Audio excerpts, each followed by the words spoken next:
No one should put this many hours into work. This is not good. And people should not work this hard. They should not do this. It's very painful. Painful in what sense? It hurts my brain and my heart. Particularly if you're starting a company, you need to work super hard. So what does super hard mean? Well, when my brother and I were starting our first company, instead of getting an apartment, we just rented a small office and we slept on the couch. And we showered at the YMCA, and we're so hard up we had just one computer. So the website was up during the day, and I was coding at night, 7 days a week, all the time. And I sort of briefly had a girlfriend in that period, and in order to be with me, she had to sleep in the office. So work hard, like every waking hour. That's the thing I would say particularly if you're starting a company. And I mean, if you do simple math, say like, okay, if somebody else is working 50 hours and you're working 100, you'll get twice as much done in the course of a year as the other company. Just work like hell. I mean, you just have to put in, 80 to 100 hour weeks every week. And then a lot of work. All those things improve the odds of success. I mean, if other people are putting in 40-hour work weeks and you're putting in 100-hour work weeks, then even if you're doing the same thing, you know that in 1 year you will achieve what they achieve. You will achieve in 4 months what it takes them a year to achieve. What was your biggest failure, and how did it change you? We almost did die at SpaceX, actually. So I budgeted for 3 flights. I mean, technically, I did have a plan where I had the money from PayPal. I had like about 180 million from PayPal. And I thought, I'll allocate half of that to SpaceX and Tesla and Solar City, and that should be fine. I'll have 90 million. Like, that's lots, But then what happened is things cost more and took longer than I thought. So I had a choice of either put the rest of the money in or the companies are going to die. And it's like, so I ended up putting all the money in and borrowing money for rent from friends. 2008 was brutal. 2008 we had the 3rd consecutive failure of the Falcon rocket for SpaceX.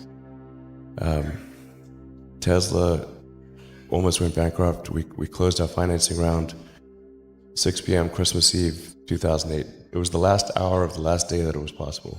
We would have gone bankrupt 2 days after Christmas otherwise. SpaceX is alive by the skin of its teeth, so is Tesla. If things had just gone a little bit the other way, both companies would be dead. And I had, like, one of the most difficult choices I've ever faced in life was in 2008. I think I had maybe $30 million left, or $30 or $40 million left in 2008. And I had 2 choices. I could put it all into one company, and then the other company would definitely die, or split it between the 2 companies. But if I split it between the 2 companies, then both might die. And when you put your blood, sweat, and tears into creating something, and building something, it's like a child. And so it's like, which one am I going to let one starve to death? I couldn't bring myself to do it, so I split the money between the 2. Fortunately, thank goodness, they both came through. Tesla really faced a severe threat of death due to the Model 3 production ramp. Essentially, the company was bleeding money like crazy, and just if we didn't solve these problems in a very short period of time, we would die. And it was extremely difficult to solve them. How close to death did you come? Within single-digit weeks. 22 hours a day, or like how many I hours? was working, so 7 days a week, sleeping in the factory. I worked in the paint shop, general assembly, body shop. You ever worry about yourself imploding? Like it's just too much? Absolutely. I think failure is bad. I don't think it's good. But if something's important enough, then you do it even though the risk of failure is high. Were you a little naive when you thought, I can easily build an electric car and a rocket? I didn't think it would be easy. Like I said, I thought they would probably fail. But like creating a company is almost like having a child. So it's sort of like, how do you say your child should not have food? So once you have the company, you have to feed it and nurse it and take care of it, even if it ruins you. Yeah.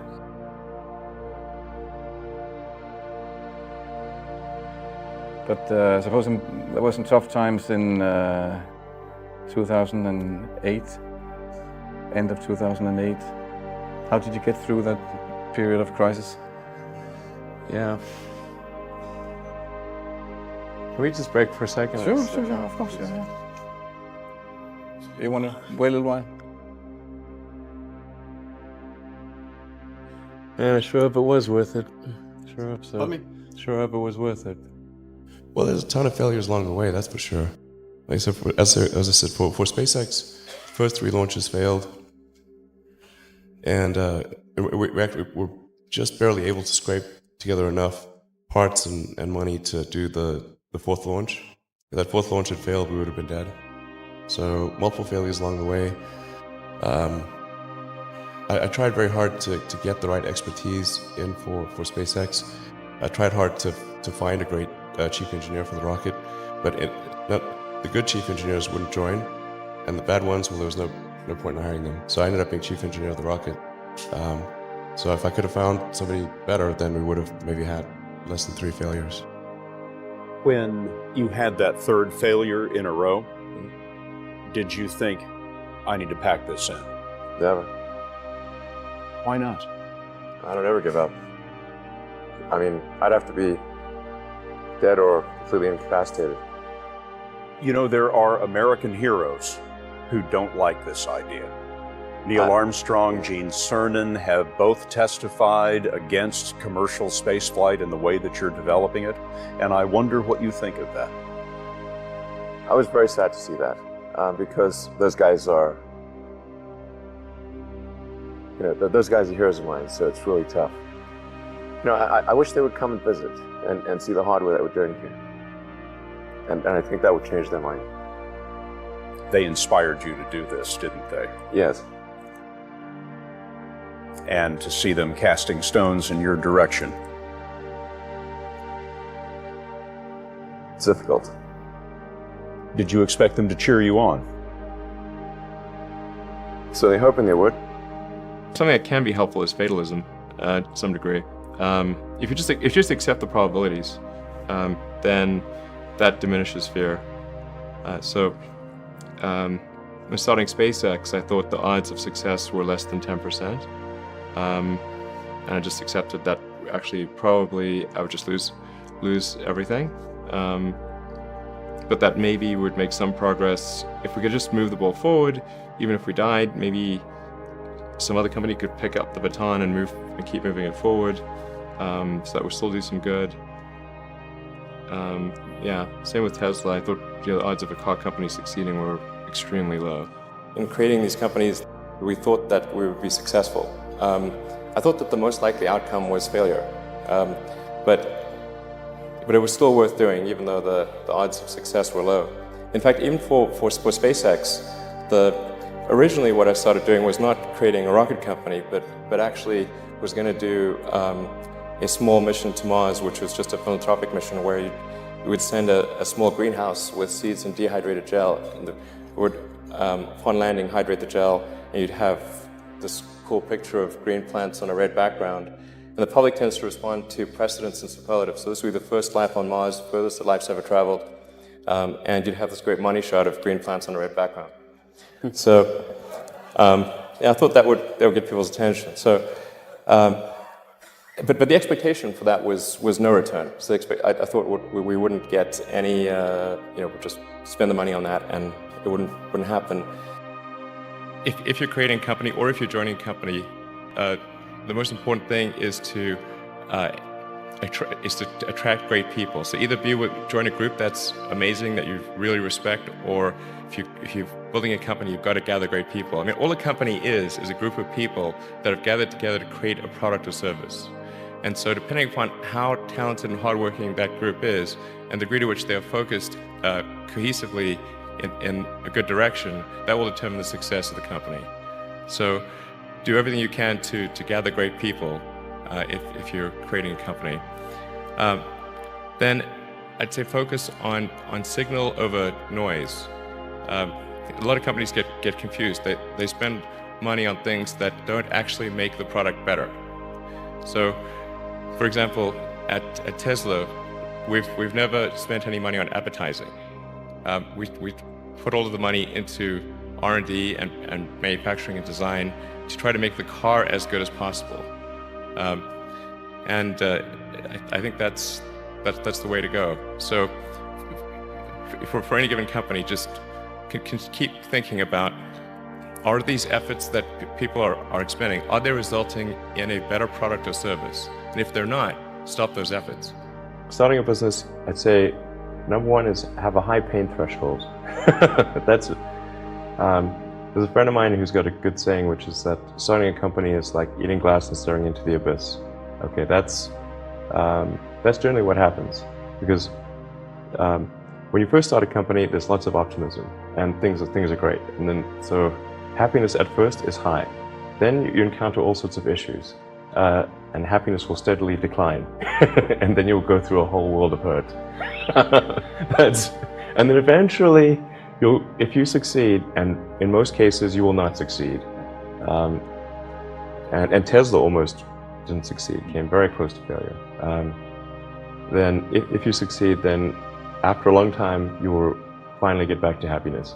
You've got to make sure that whatever you're doing is a great product or service. It has to be really great. And I go back to what I was saying earlier, where if you're a new company, I mean, unless it's like some new industry or new market, that if it's an untapped market, then you have more ability to, the standard is lower for your product or service. But if you're entering anything where there's an existing marketplace against large entrenched competitors, then your product or service needs to be much better than theirs. It can't be a little bit better, because then you put yourself in the shoes of the consumer, and they say, why would you buy it as a consumer? You're always going to buy the trusted brand unless there's a big difference. So a lot of times, entrepreneur will come up with something which is only slightly better. And it can't just be slightly better. It's got to be a lot better. A well thought out critique of whatever you're doing is as valuable as gold. And you should seek that from everyone you can, but particularly your friends. Usually your friends know what's wrong, but they don't want to tell you because they don't want to hurt you. It doesn't mean your friends are right, but very often they are right. And you at least want to listen very carefully to what they say. And to everyone, you're looking for, basically, you should take the approach that you're wrong. That you, the entrepreneur, are wrong. Your goal is to be less wrong. Advice I'd give to people starting companies, to entrepreneurs in general, is really focus on making a product that your customers love. And it's so rare that you can buy a product and you love the product when you bought it. There are very few things that fit into that category. And if you can come up with something like that, your business will be successful for sure. I think really an obsessive nature with respect to the quality of the product is very important. So being obsessive compulsive is a good thing in this context. Really liking what you do, whatever area that you get into. Given that even if you're the best, there's always a chance of failure. So I think it's important that you really like whatever you're doing. If you don't like it, life is too short. I'd say also if you like what you're doing, you think about it even when you're not working. I mean, it's something that your mind is drawn to. And if you don't like it, you just really can't make it work, I think. When I was young, I didn't really know what I was going to do when I got older. People kept asking me, but then eventually I thought that the idea of inventing things would be really cool. And the reason I thought that was because I read a quote from Arthur C. Clarke, which said that a sufficiently advanced technology is indistinguishable from magic, and that's really true. If you go back, say 300 years, the things that we take a sufficiently advanced technology is indistinguishable from magic, and that's really true. Being able to see over long distances, being able to communicate, having effectively with the internet in times past. In fact, I think it actually goes beyond that, because there are many things that we take for granted today that weren't even imagined in times past. They weren't even in the realm of magic. So it actually goes beyond that. So I thought, well, if I can do some of those things, basically if I can advance technology, then that's like magic, and that would be really cool. And I also had sort of a slight existential crisis, because I was trying to figure out what does it all mean? Like, what's the purpose of things? And I came to the conclusion that if we can advance the knowledge of the world, if we can do things that expand the scope and scale of consciousness, then we're better able to ask the right questions and become more enlightened, and that's really the only way forward. So I studied physics and business, because I figured in order to do a lot of these things, you need to know how the universe works, and you need to know how the economy works. And you also need to be able to bring a lot of people together to work with you to create something, because it's very difficult to do something as an individual if it's a significant technology. So I originally came out to California to try to figure out how to improve the energy density of electric vehicles, basically to try to figure out if there was an advanced capacitor that could serve as an alternative to batteries. And that was in '95, and that's also when the internet started to happen. And I thought, well, I can either pursue this technology where success may not be one of the possible outcomes, which is always tricky, or participate in the internet and be part of it. And I think maybe it's helpful to say one of the things that was important then in the creation of PayPal was kind of how it started, because initially the initial thought with PayPal was to create an agglomeration of financial services, so to have one place where all of your financial services needs would be seamlessly integrated and work smoothly. And then we had like a little feature which was to do email payments. And whenever we'd show the system off to someone, we'd show the hard part, which was the agglomeration of financial services, which was quite difficult to put together. Nobody was interested. Then we'd show people email payments, which was actually quite easy, and everybody was interested. So we focused on email payments and really try to make that work, and that's what really got things to take off. But if we hadn't responded to what people said, then we probably would not have been successful. So it's important to look for things like that and focus on them when you see them, and correct your prior assumptions. Going from PayPal, I thought, well, what are some of the other problems that are likely to most affect the future of humanity? It really wasn't from the perspective of what's the rank-ordered best way to make money, which is okay, but it was really what I think is going to most affect the future of humanity. So I think the biggest terrestrial problem we've got is sustainable energy, but the production and consumption of energy in a sustainable manner. If we don't solve that this century, we're in deep trouble. And then the other one being the extension of life beyond Earth to make life multiplanetary. When I started SpaceX, initially I thought that, well, there's no way one could possibly start a rocket company. I wasn't that crazy. But then I thought, well, what is a way to increase NASA's budget? That was actually my initial goal. So obviously the financial outcome from such a mission would probably be zero. So anything better than that was on the upside. So I actually went to Russia 3 times to look at buying a refurbished ICBM. And I can tell you it was very weird going there in late 2001, 2002, going to the Russian rocket forces and saying, I'd like to buy 2 of your biggest rockets, but you can keep the nuke. And after making several trips to Russia, I came to the conclusion that actually my initial impression was wrong about that, because my initial thought was, well, that there's not enough will to explore and expand beyond Earth and have a Mars base and that kind of thing. But I came to the conclusion that was wrong. In fact, there's plenty of will, particularly in the United States, because the United States is a nation of explorers, of people who came here from other parts of the world. I think the United States is really a distillation of the spirit of human exploration. So after my 3rd trip, I said, okay, well, what we really need to do here is try to solve the space transport problem, and started SpaceX.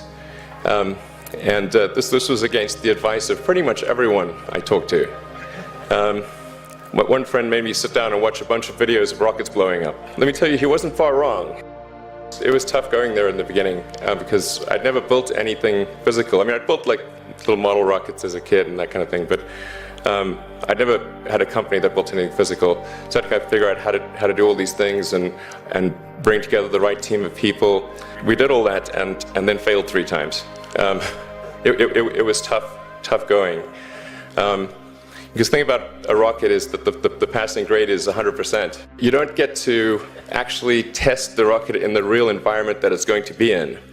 So I think the best analogy for rocket engineering is like if you want to create a really complicated bit of software, you can't run the software as an integrated whole, and you can't run it on the computer it's intended to run on. But the first time you put it all together and run it on that computer, it must run with no bugs. The first launch, I was picking up bits of rocket near the launch site. It was a bit sad. But we learned with each successive flight, and were able to, eventually with the 4th flight in 2008, reach orbit. And that was also with the last bit of money that we had. So we got the Falcon 1 to orbit, and then began to scale that up to the Falcon 9, which is about an order of magnitude more thrust. It's around 1 million pounds of thrust. And we managed to get that to orbit, and then developed a Dragon spacecraft, which recently was able to dock and return to Earth from the space station. So it's a huge relief. Still can't quite believe it actually happened.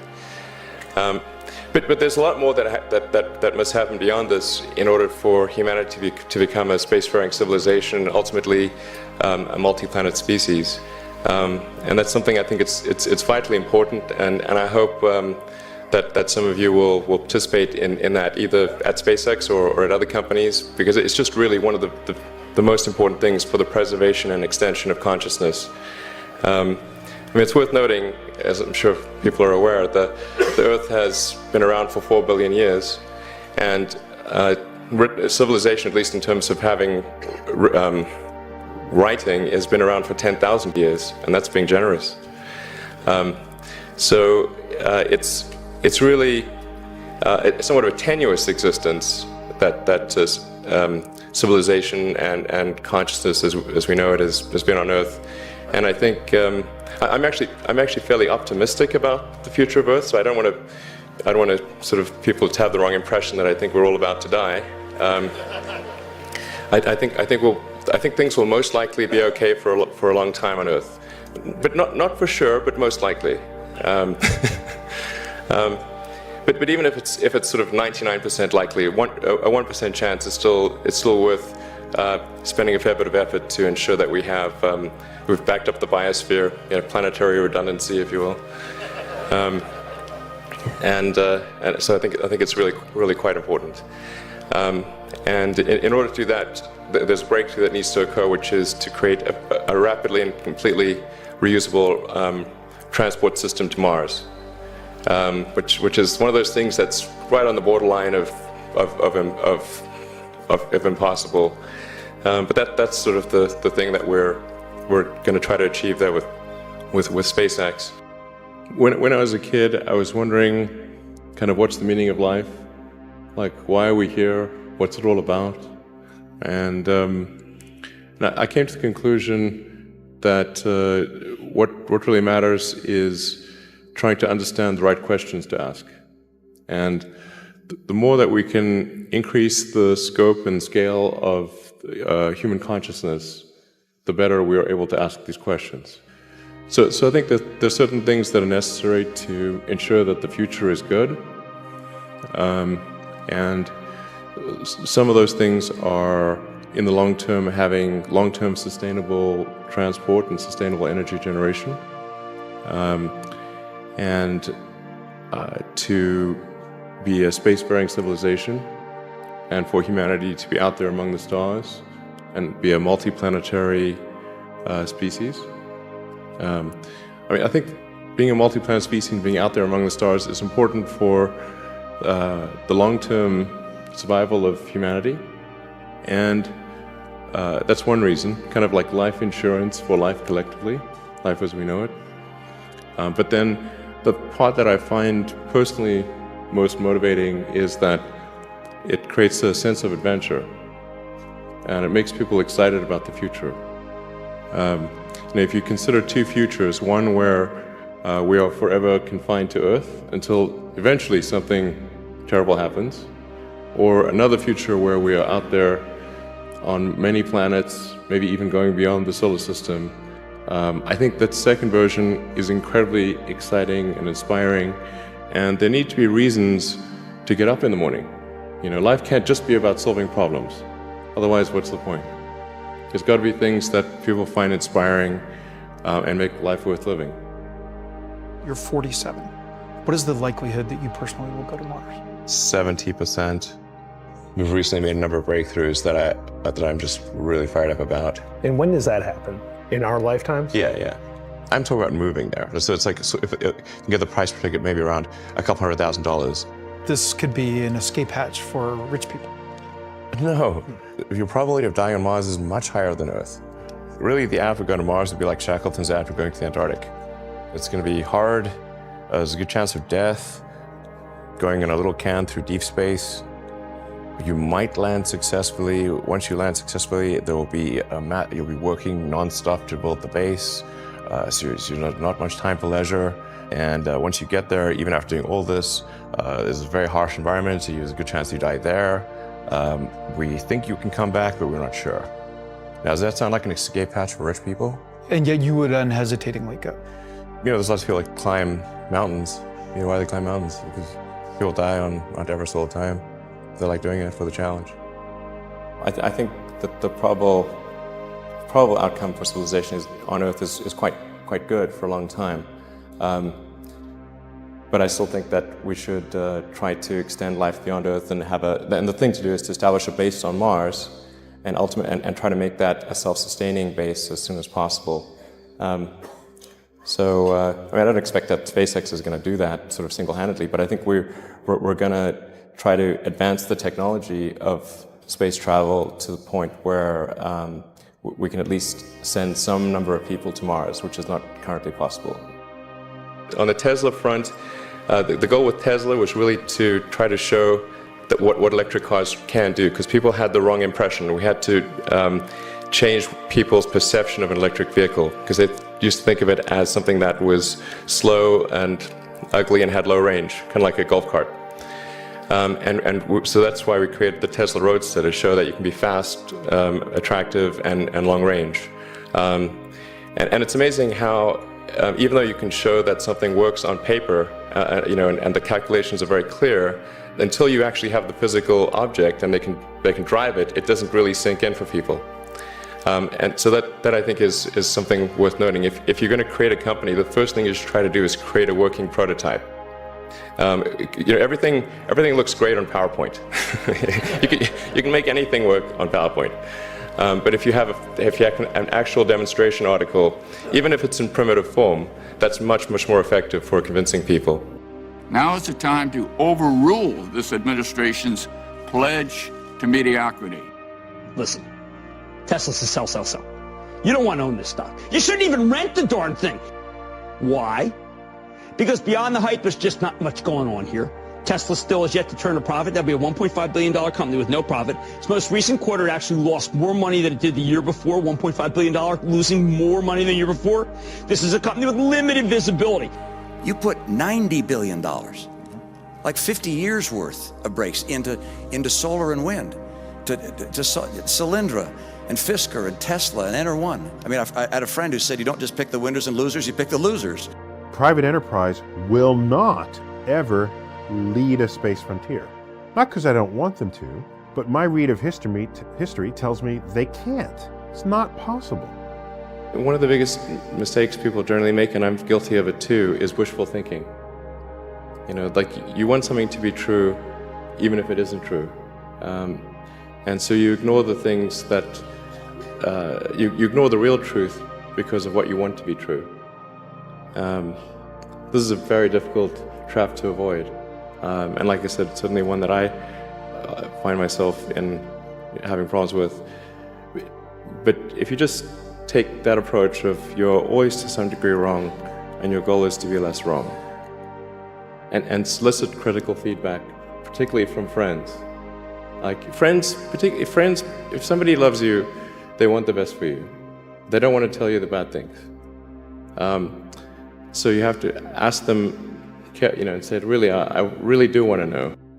If you were 22 today, what would the 5 problems that you would think about working on be?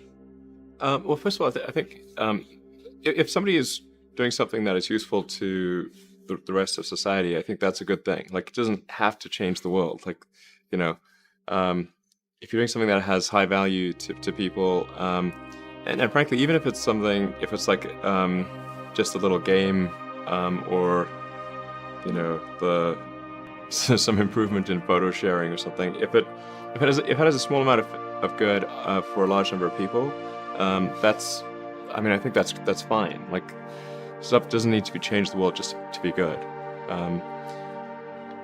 But in terms of things that I think are most likely to affect the future of humanity, I think AI is probably the single biggest item in the near term that's likely to affect humanity. So it's very important that we have the advent of AI in a good way. That is something that if you could look into the crystal ball and see the future, you would like that outcome, because it is something that could go wrong, as we've talked about many times, and so we really need to make sure it goes right. That's I think AI.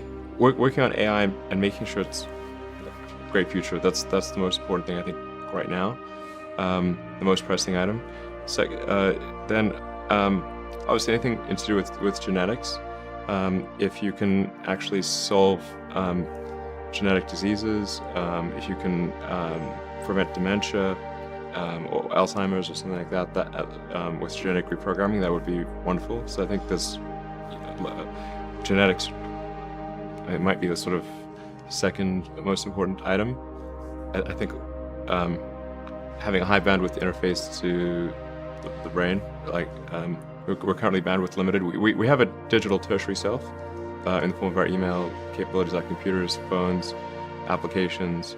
We're effectively superhuman, but we're extremely bandwidth constrained in that interface between the cortex and your sort of that tertiary digital form of yourself, and helping solve that bandwidth constraint would be, I think, very important for the future as well. What have you done, or what did you do when you were younger that you think sort of set you up to have a big impact? Well, I think first of all I should say that I did not expect to be involved in all these things. So the 5 things that I thought about at the time in college, so quite a long time ago, 25 years ago. Making life multiplanetary, accelerating the transition to sustainable energy, the internet, broadly speaking, and then genetics and AI. I think I didn't expect to be involved in all of those things. I actually, at the time in college, I sort of thought helping with electrification of cars was how I would start out, and that's actually what I worked on as an intern, was advanced ultracapacitors to see if they would be a breakthrough relative to batteries for energy storage in cars. And then when I came out to go to Stanford, that's what I was going to be doing my grad studies on, was working on advanced energy storage technologies for electric cars. And then I put that on hold to start an internet company in '95, because there does seem to be like a time for particular technologies when they're at a steep point in the inflection curve, and I didn't want to, do a PhD at Stanford and watch it all happen, and I wasn't entirely certain that the technology I'd be working on would actually succeed. Like you can get a doctorate on many things that ultimately do not have a practical bearing on the world, and I wanted to, I really was just trying to be useful. That's the optimization. It's like, what can I do that would actually be useful? How should someone figure out how they can be most useful? Whatever this thing is that you're trying to create, what would be the utility delta compared to the current state of the art times how many people it would affect? So that's why I think having something that makes a big difference but affects a sort of small to moderate number of people is great, as is something that makes even a small difference but affects a vast number of people. When you're trying to estimate probability of success, so you say this thing will be really useful, good area under the curve, I guess to use the example of SpaceX. When you made the go decision that you were actually going to do that, this was kind of a very crazy thing at the time. Very crazy, very for sure. Crazy. Yeah, people are not shy about saying that. But I kind of agree. I agreed with them that it was quite crazy.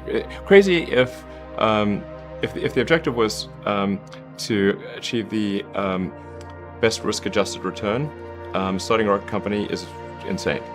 But that was not my objective. I'd simply come to the conclusion that if something didn't happen to improve rocket technology, we would be stuck on Earth forever. And the big aerospace companies had just had no interest in radical innovation. All they wanted to do was try to make their old technology slightly better every year, and in fact, sometimes it would actually get worse. And particularly in rockets, it's pretty bad. Like in '69, we were able to go to the moon with the Saturn V, and then the space shuttle could only take people to low Earth orbit, and then the space shuttle retired. I mean, that trend is basically trends to zero. People sometimes think technology just automatically gets better every year, but it actually doesn't. It only gets better if smart people work like crazy to make it better. That's how any technology actually gets better. And by itself, technology, if people don't work on it, actually will decline. I mean, you can look at the history of civilizations, many civilizations, and look at, say, ancient Egypt, where they were able to build these incredible pyramids, and then they basically forgot how to build pyramids. And then even hieroglyphics, they forgot how to read hieroglyphics. So we look at Rome and how they were able to build these incredible roadways and aqueducts and indoor plumbing, and they forgot how to do all of those things. And there are many such examples in history. So I think should always bear in mind that entropy is not on your side. You may have heard me say that it's good to think in terms of the physics approach of first principles, which is, rather than reasoning by analogy, you boil things down to the most fundamental truths you can imagine, and you reason up from there. And this is a good way to figure out if something really makes sense, or if it's just what everybody else is doing. It's hard to think that way. You can't think that way about everything. It takes a lot of effort. But if you're trying to do something new, it's the best way to think. And that framework was developed by physicists to figure out counterintuitive things, like quantum mechanics. So it's really a powerful method. How do you think about making a decision when everyone tells you this is a crazy idea? Or where do you get the internal strength to do that? Well, first of all, I'd say I actually think I feel fear quite strongly. So it's not as though I just have the absence of fear. I feel it quite strongly. But there are just times when something is important enough, you believe in it enough, that you do it in spite of fear. People shouldn't think, well, I feel fear about this and therefore I shouldn't do it. It's normal to feel fear. Like there'd have to be something mentally wrong if you didn't feel fear. If you have an advice to the young people globally who want to be like Elon Musk, what's your advice to them? I think that probably they shouldn't want to be. You? I think it sounds better than it is. Okay. Yeah, it's not as much fun being me as you'd think. I don't know. You don't think so? No. There's definitely, it could be worse for sure, but it's. I'm not sure I want to be me. So when everybody leaves, it's just Elon sitting at home, brushing his teeth, just a bunch of ideas bouncing around your head. When did you realize that that's not the case with most people? I think when I was, 5 or 6 or something. I thought I was insane.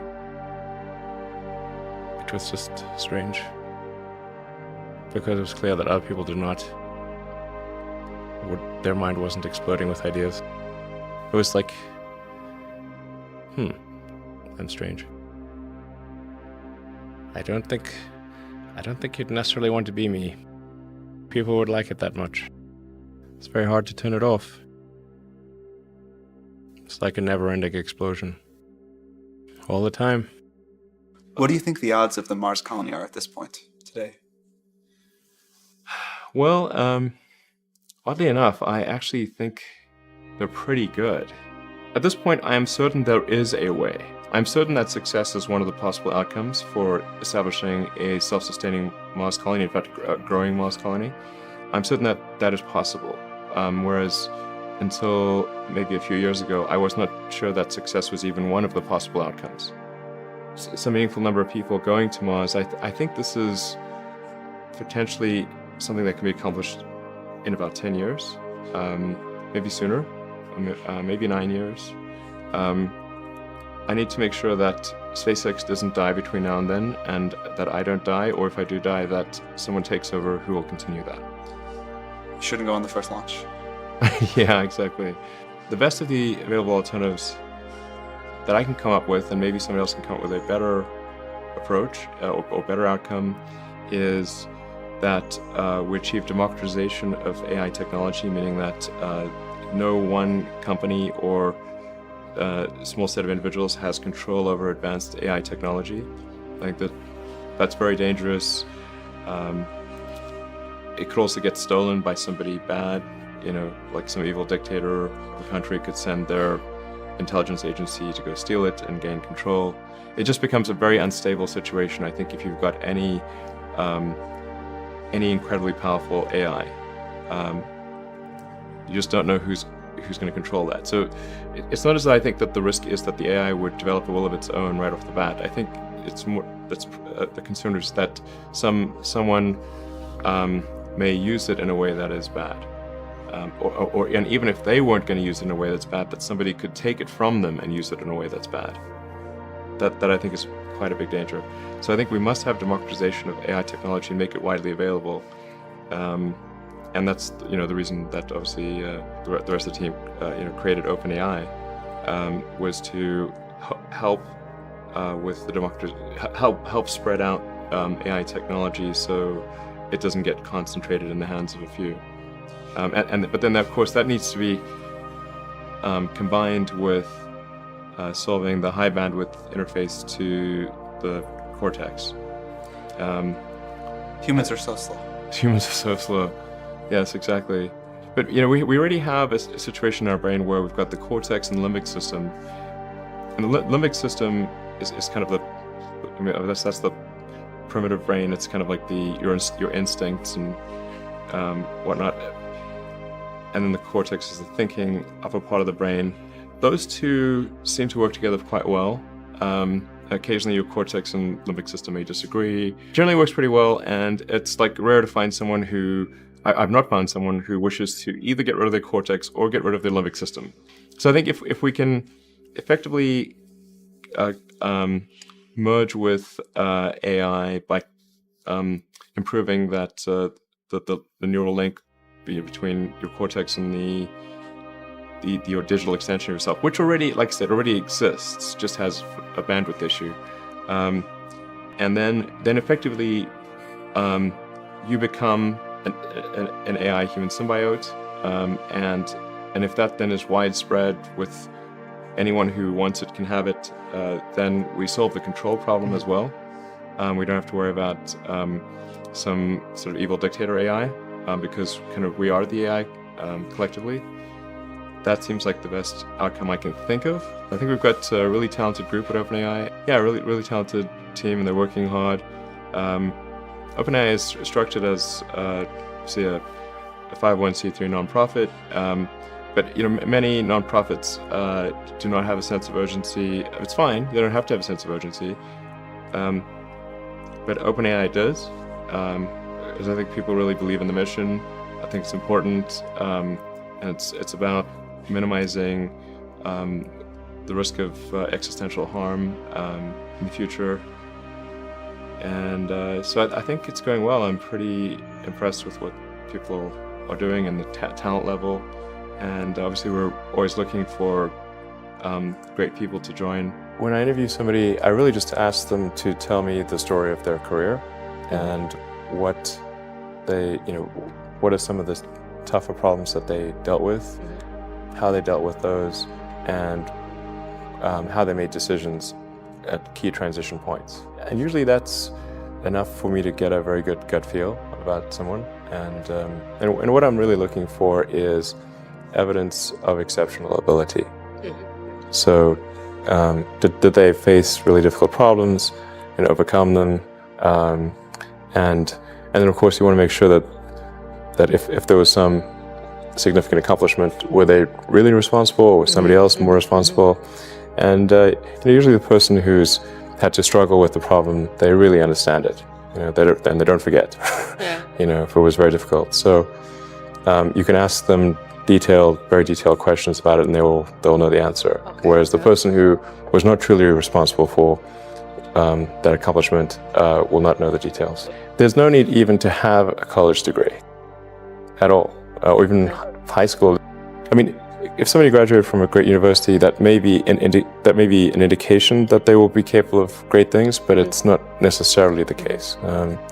If you look at, say, people like Bill Gates or Larry Ellison, Steve Jobs, these guys didn't graduate from college. But if you had a chance to hire them, of course, that would be a good idea. So, just looking just for evidence of exceptional ability. And if there's a track record of exceptional achievement, then it's likely that will continue into the future. What sort of things do you look for in people or in processes that make the workforce better? Well, I think the massive thing that can be done is to make sure your incentive structure is such that innovation is rewarded and lack of innovation is punished. So you got to be a carrot and a stick. So if somebody is innovating and making good progress, then they should be promoted sooner. And if somebody is completely failing to innovate, not every role requires innovation, but if they're in a role where innovation should be happening and it's not happening, then they should either not be promoted or exited. And let me tell you, you'll get promoted, you'll get innovation real fast. Does that carrot and stick approach help, do you think, people be more risk averse or less risk averse? When trying different things, you got to have some acceptance of failure. Failure must be an option. If failure is not an option, it's going to result in extremely conservative choices, and you may get something even worse than lack of innovation. Things may go backwards. What you really want is, you want reward and punishment to be proportionate to the actions that you seek. So if what you're seeking is innovation, then you should reward success in innovation, and only there should be minor consequences for trying and failing. There should be minor. With significant rewards for trying and succeeding, minor consequences for trying and not succeeding, and major negative consequences for not trying. If you have that incentive structure, you will get innovation like you can't believe. The purpose of Neuralink, like what's our goal? Our goal is to solve important spine and brain problems with a seamlessly implanted device. So you want to have a device that you can basically put in your head and feel and look totally normal, but it solves some important problem in your brain or spine. So going into the Neuralink architecture, what we've done over the past year is dramatically simplify the device. So we about a year ago, we had a device which had multiple parts, including a piece that it had to sort of sit behind your ear, and it was complex, and you wouldn't still look totally normal. You'd have a thing behind your ear. So we've simplified this to simply something that is about the size of a large coin, and it goes in your skull, replaces a piece of skull, and the wires then connect within a few centimeters or about an inch away from the device. And this is sort of what it looks like. This is our little device. I mean, frankly, to sort of simplify this, what we're, I mean, it's more complicated than this, but it's, in a lot of ways, it's kind of like a Fitbit in your skull with tiny wires. Our current prototype, version 0.9, has about 1,000 channels. So that's about 100 times better than the next best consumer device that's available. And it's a 23 millimeters by 8 millimeters. It actually fits quite nicely in your skull because your skull is about 10 millimeters thick. So it fits, it goes flush with your skull, it's invisible, and all you can see afterwards is this tiny scar. And if it's under your hair, you can't see it at all. In fact, I could have a Neuralink right now and you wouldn't know. It's also inductively charged, so it's charged in the same way that you charge a smartwatch or a phone. And so you can use it all day, charge it at night, and have full functionality. So you would really, it would be completely seamless, and yeah, no wires. In terms of getting a link, so that you need to have the device, a great device, and you also need to have a great robot that puts in the electrodes and does the surgery. So you want the surgery to be as automated and as possible, and the only way you can achieve the level of precision that's needed is with an advanced robot. The link procedure, the installation of a link, done in under an hour. So you can basically go in the morning and leave the hospital in the afternoon. And it can be done without general anesthesia. So this is our surgical robot. And we actually ultimately want this robot to do essentially the entire surgery. So in everything from incision, removing the skull, inserting the electrodes, placing the device, and then closing things up and having you ready to leave. So we want to have a fully automated system. How do you spend your days now? Like what do you allocate most of your time to? My time is mostly split, it's split between SpaceX and Tesla, and of course I try to spend it's a part of every week at OpenAI. So I spend basically half a day at OpenAI most weeks, and then I have some OpenAI stuff that happens during the week. I think a lot of people think I must spend a lot of time with media or on businessy things, but actually almost all my time, like 80% of it is spent on engineering and design. So it's developing next generation product. That's 80% of it. I think a lot of people think I'm kind of a business person or something, which is fine. Like business is fine, but but really it's, it's like at SpaceX, Gwynne Shotwell is Chief Operating Officer. She kind of manages legal, finance, sales, and kind of general business activity. And then my time is almost entirely with the engineering team, working on improving the Falcon 9 and the Dragon spacecraft and developing the Mars colonial architecture. And then at Tesla, it's working on the Model 3 and some in the design studio, typically half a day a week, dealing with aesthetics and look and feel things, and then most of the rest of the week is just going through engineering of the car itself, as well as engineering of the factory. Because the biggest epiphany I've had is that what really matters is the machine that builds the machine, the factory, and that is at least 2 orders of magnitude harder than the vehicle itself. What are the scenarios that scare you most? Humanity really is not evolved to think of existential threats in general. We're evolved to think about things that are very close to us, near term, to be upset with other humans, and not to really to think about things that could destroy humanity as a whole. But then in recent decades, just really in the last century, we had nuclear bombs, which could potentially destroy civilization, obviously. We have AI, which could destroy civilization. We have global warming, which could destroy civilization, or at least severely disrupt civilization. Excuse me, how could AI destroy civilization? It would be something the same way that humans destroyed the habitat of primates. I mean, it wouldn't necessarily be destroyed, but we might be relegated to a small corner of the world. When Homo sapiens became much smarter than other primates, it pushed all the other ones into small habitats. Couldn't AI, even in this moment, just with the technology that we have before us, be used in some fairly destructive ways? You could make a swarm of assassin drones for very little money by just taking the Face ID chip that's used in cell phones and having a small explosive charge and a standard drone, and have them just do a grid sweep of the building until they find the person they're looking for, ram into them and explode. You can do that right now. No new technology is needed. Right now. People just think this stuff is of sci-fi novels and movies, and it's so far away. But every time I hear you speak, it's like, well, no, this stuff is sitting.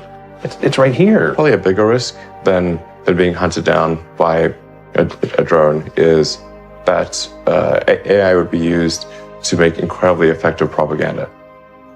That would not seem like propaganda. So these are deep fakes.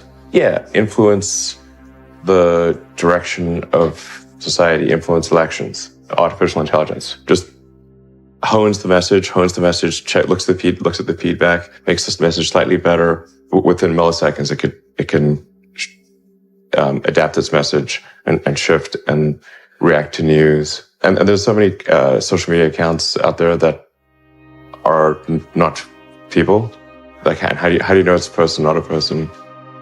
People look like they have a much better life than they really do. People are posting pictures of when they're really happy. They're modifying those pictures to be better looking. Even if they're not modifying the pictures, they're at least selecting the pictures for the best lighting, the best angle. So people basically seem they're way better looking than they basically really are. And they're way happier seeming than they really are. So if you look at everyone on Instagram, you might think, man, there are all these happy, beautiful people, and I'm not that good looking and I'm not happy. So I must suck, and that's gonna make people sad. When in fact, those people you think are super happy, actually not that happy. Some of them are really depressed. They're very sad. Some of the happiest seeming people, actually some of the saddest people in reality. So I think things like that can make people quite sad. This may sound corny, but love is the answer. Wouldn't hurt to have more love in the world.